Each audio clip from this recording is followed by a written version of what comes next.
कैसे हुआ गैलेक्सी यानी आकाश गंगा का निर्माण, कैसे हुआ उस पृथ्वी का निर्माण जिस पर हम रहते हैं। अब तक ब्रह्मांड के जितने भी भाग का पता चला है उसमें लगभग 19 अरब आकाश गंगाओं के होने का अनुमान है और प्रत्येक आकाश गंगा में लगभग 10 अरब तारे हैं। आकाश गंगा का व्यास लगभग 1 लाख प्रकाश वर्ष है। इसे समझने का फॉर्मूला आपको गूगल पर अवेलेबल मिलेगा। हमारी पृथ्वी पर आदिम जीव 2 अरब वर्ष पहले आए और आदमी यानी मानव शरीर 10 से 20 लाख वर्ष पहले विकसित होना शुरू हुआ। वैज्ञानिकों के अनुसार इस ब्रह्मांड की उत्पत्ति एक महापिंड के विस्फोट से हुई। सूर्य एक औसत तारा है जिसके 8 मुख्य ग्रह हैं। ग्रह सूर्य की परिक्रमा करने वाले पिंड हैं जो सूर्य से ही निकले हुए भाग हैं। ये सूर्य से ही प्रकाशित होते हैं और सूर्य से ही ऊष्मा प्राप्त करते हैं। सबसे पहला और सबसे छोटा ग्रह बुध, ये सूर्य का सबसे नजदीकी ग्रह है। ये नजदीक है, इसी कारण सूर्य की परिक्रमा 88 दिन में पूरी कर लेता है। शुक्र ग्रह, इसे मॉर्निंग स्टार और इवनिंग स्टार भी कहा जाता है। ये सूर्य की परिक्रमा 225 दिन में पूरी करता है। तीसरे नंबर पर आता है हमारा ग्रह पृथ्वी, जिस पर हम रहते हैं। पृथ्वी आकार में सौरमंडल का 5वां सबसे बड़ा ग्रह है। जल की उपस्थिति के कारण इसे नीला ग्रह भी कहा जाता है। यह सौरमंडल का एकमात्र ग्रह है जिस पर जीवन है। इन 8 ग्रहों में पृथ्वी का एकमात्र उपग्रह है चंद्रमा। पृथ्वी पश्चिम से पूर्व की ओर 1610 किलोमीटर प्रति घंटा की चाल से 23 घंटे 56 मिनट 4 सेकंड में एक चक्कर पूरा करती है।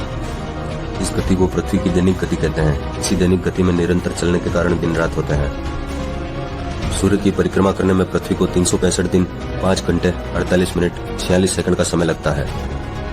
परिक्रमा करने में लगा समय सूर्य वर्ष कहलाता है, जिसे हम ईयर्स, वर्ष या फिर नया साल भी कहते हैं। वो इसी प्रक्रिया का एक हिस्सा है। चौथे नंबर पर आता है मंगल ग्रह।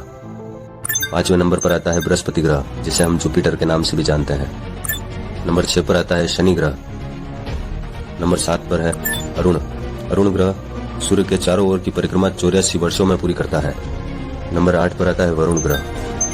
यह सूर्य से पृथ्वी व अन्य ग्रहों के मुकाबले सर्वाधिक दूरी पर है। यह ग्रह सूर्य की परिक्रमा 165 वर्षों में पूरी करता है।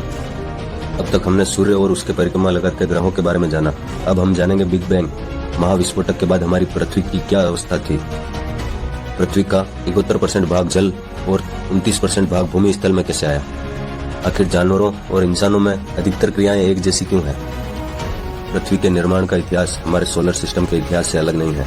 तो जानते हैं पृथ्वी के बनने में किन किन कारणों और प्रक्रियाओं का योगदान था।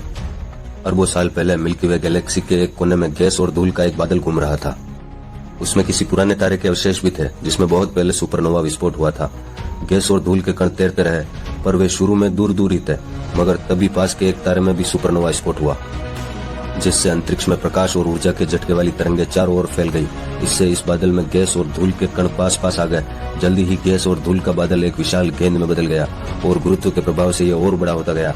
गैस और धूल के कणों के बीच अंतरक्रियाएं होने लगी और गेंद के अंदर शक्तिशाली नाप की प्रतिक्रियाएं होने लगी और बादल की गेंद सूरज जैसे तारे में तब्दील हो गई।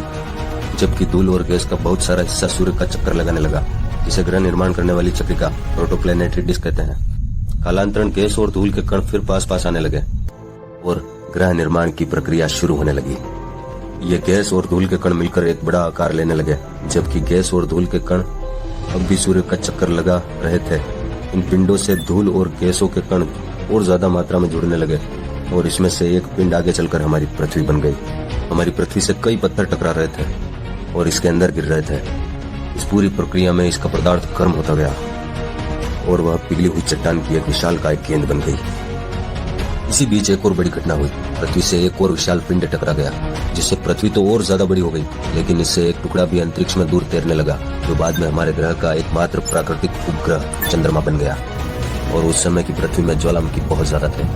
वैसे माहौल में किसी जीव का पनपना तो नामुमकिन था। और ये सारी प्राकृतिक क्रियाएं जो आज तक हो रही है, फिर धीरे धीरे पृथ्वी ठंडी होने लगी, लेकिन इसमें बहुत समय लगा। इस बीच कई बर्फ की चट्टानें और गैस पृथ्वी पर आई और बर्फ के पिघलने से यहाँ समुद्रों और महासागरों का निर्माण होने लगा। पृथ्वी के ठंडा होने की प्रक्रिया लंबे समय तक जारी रही और पृथ्वी की ऊपरी परत ठंडी होकर ठोस हो गई, जबकि गहराई में पिघलती हुई चट्टानें अभी भी गर्म ही रही। इसी के बाद पृथ्वी पर जीवन के अनुकूल हालात बन गए। वायुमंडल, महासागर, धरती पर पेड़ पौधे आदि से जानवरों और अन्य जीवों का विकास हुआ। इस दौरान पृथ्वी में महाविनाश की घटनाएं और कुछ चरम मौसमी बदलाव भी हुए। जिससे कई तरह की नई प्रजातियों का आगमन हुआ। इसी बीच याद रखने योग्य जीव डायनासोर भी आए। एक समय अपनी पृथ्वी पर भयानक और दैत्यकार डायनासोरों का राज था। उस समय पृथ्वी पर मानव जीवन का नामो निशान तक मौजूद नहीं था। ये डायनासोर अलग अलग प्रजातियों के थे। इन विशालकाय जीवों ने पृथ्वी पर 16 या शायद 14 करोड़ साल तक राज किया। 6 करोड़ साल पहले उस समय हमारी पृथ्वी पर चारों तरफ हरियाली ही हरियाली थी। वातावरण एकदम शीशे की तरह साफ था। मौसम सुहावना रहता था। डायनासोर इस दौर में खूब फल फूल रहे थे। बोले तो एकदम मस्त जिंदगी थी। सिर्फ उनका और उनकी प्रजातियों का निवास। डायनासोरों के साथ एक प्रजाति और मौजूद थी जो कि थी मैमल्स। ये स्तनधारी जीव ही हमारे पूर्वज थे, लेकिन डायनासोरों के डर से ये बिल में छुप कर ही रहते थे। मगर कहते हैं ना, सबका अंत सुनिश्चित है। हंसते खेलते डायनासोरों की प्रजाति पर एक प्रचंड प्रहार होने वाला था। आज से लगभग 6.5 करोड़ साल पहले 10 किलोमीटर लंबा चौड़ा व्यास वाला उल्कापिंड अनियंत्रित होकर किलोमीटर प्रति घंटा के प्रचंड वेग से पृथ्वी की ओर बढ़ने लगा। यह विस्फोट इतना भयानक था कि 8000 किलोमीटर की रेंज में आने वाले सभी डायनासोर अंधे हो जाते हैं। 100 हाइड्रोजन बम के बराबर यह उल्कापिंड तबाही मचाता है। इस टक्कर के बाद लाखों टन धातु उछलकर पृथ्वी के वायुमंडल में पहुंच जाते हैं और पूरी पृथ्वी पर अंधेरा छाने लगता है। टक्कर के बाद पृथ्वी पर भूकंप, समुद्र में सुनामी और रेडिएशन फैलने लगे। सभी डायनासोर उस भट्टी में जलने लगे। 40 मिनट तक अंतरिक्ष में उछले धातु और पत्थर पृथ्वी के गुरुत्वाकर्षण की वजह से आग के गोले में बदलकर डायनासोरों पर गिरने लगे। धूल का एक मोटा बादल पृथ्वी पर 6000 किलोमीटर प्रति घंटा की रफ्तार से दौड़ रहा था। अपने रास्ते में पड़ने वाले सभी जीवों, पेड़ पौधों व चक्रवात उड़ा दे रहा था। उल्कापिंड गिरने के 90 मिनट बाद पृथ्वी आग की भट्टी बन गई थी। तापमान 200 डिग्री से भी ऊपर पहुंच गया था। इस महाप्रलय के बाद 25 किलो से ऊपर वाले सभी जीव मारे गए। केवल बिल में रहने वाले छोटे जीव ही बचे। इन जीवों ने जिंदा रहने के लिए काफी संघर्ष किया। इन्हें जो मिला वही खाकर जिंदा रहे और ऐसे ही हमारी एक नई दुनिया का आरंभ हुआ। अगले वीडियो में हम जानेंगे कैसे हुई इंसान की उत्पत्ति और कैसे हुआ धर्मों का निर्माण, कैसे बने भगवान, कैसे हुई जात प्रजात की शुरुआत। वीडियो के आखिर तक बने रहने के लिए धन्यवाद।